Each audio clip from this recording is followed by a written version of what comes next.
Brennus was one of the leaders of the army of Gallic invasion of the Balkans, defeated the assembled Greeks at Thermopylae, and is popularly reputed to have sacked and looted Delphi, although the ancient sources do not support this. In 280 BC, a great army, comprising of about 85,000 warriors, coming from Pannonia and split in 3 divisions, marched south in a great expedition to Macedonia and central Greece.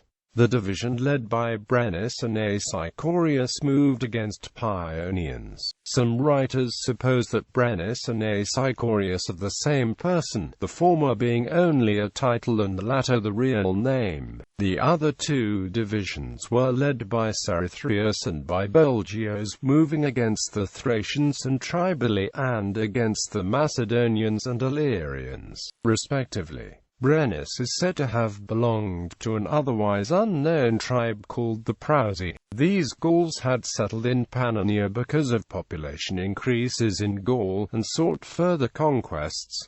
Military campaign. The army was initially led by Cambriules, who led them as far as Thrace, where they stopped. When they decided to advance again in 279 BC, they split their forces into 3 divisions. One division was led by Cerithrius against the Thracians and Tribali, another by Belgios against the Macedonians and Illyrians, and the third, against Paionia, by Brennus and Acichorius. Belgios' expedition inflicted heavy losses on the Macedonians and killed the king, Ptolemy Keranos, but was repulsed by the Macedonian nobleman Sosthenes. Brennus's contingent then attacked Sosthenes and defeated him, and proceeded to ravage the country. After these expeditions returned, Brennus urged a united and potentially lucrative attack on Greece led by himself and Acichorius. The army numbered 152,000 infantry and 24,400 cavalry. Pausanias describes how they used a tactic called trimarsia, where each cavalryman was supported by 2 mounted servants who could supply him with a spare horse if he was dismounted, or take his place in the battle if he was killed or wounded. So the actual number of horsemen was in fact 61,200.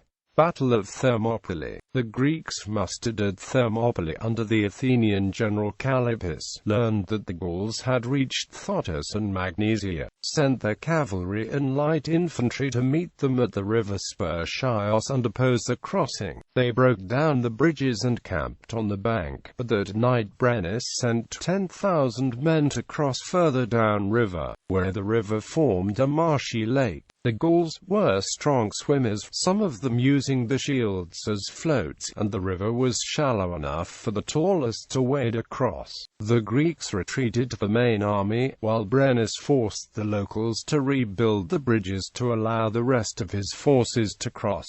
The Gauls attacked the Greeks at Thermopylae, but were initially forced to retreat by the better armed opponents. Brennus sent 40,000 infantry and 800 cavalry under Combatus and Oristorius back over the Spercheios to invade Aetolia, hoping to persuade the Aetolian contingent in the Greek army to leave Thermopylae and return to defend the homeland. The plan worked, but the returning Aetolians inflicted such losses on the Gauls that less than half of them returned to Thermopylae. Meanwhile, the locals were intimidated into showing Brennus a mountain pass that would allow him to attack the Greek rear. He led 40,000 men, hidden until the last minute by fog, over the pass, and defeated the Greeks. The Athenian fleet evacuated the survivors, and Brennus marched for Delphi, not waiting for Acichorius and the rest of the army to catch up. Attack on Delphi. Both the historians who relate the attack on Delphi, Pausanias and Justin, say the Gauls were defeated and driven off. They were overtaken by a violent thunderstorm which made it impossible to maneuver or even hear their orders. The night that followed was frosty, and in the morning the Greeks attacked them from both sides. Brennus was wounded and the Gauls fell back, killing their own wounded who were unable to retreat. That night a panic fell on the camp, as the Gauls divided into factions and fought amongst themselves.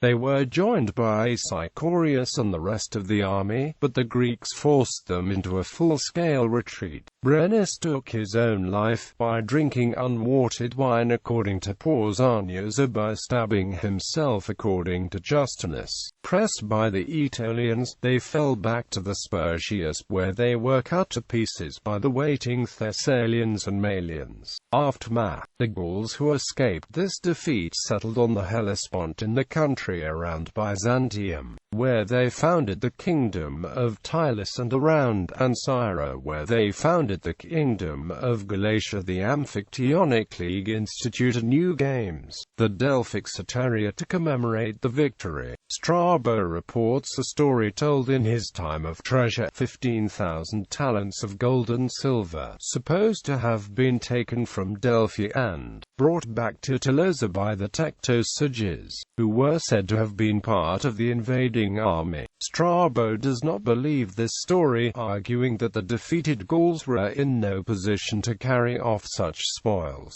and that in any case Delphi had already been despoiled of its treasure by the Phocians during the Third Sacred War the previous century. However, despite the evidence against it, Brennus's sack of Delphi is presented as fact by some modern popular historians.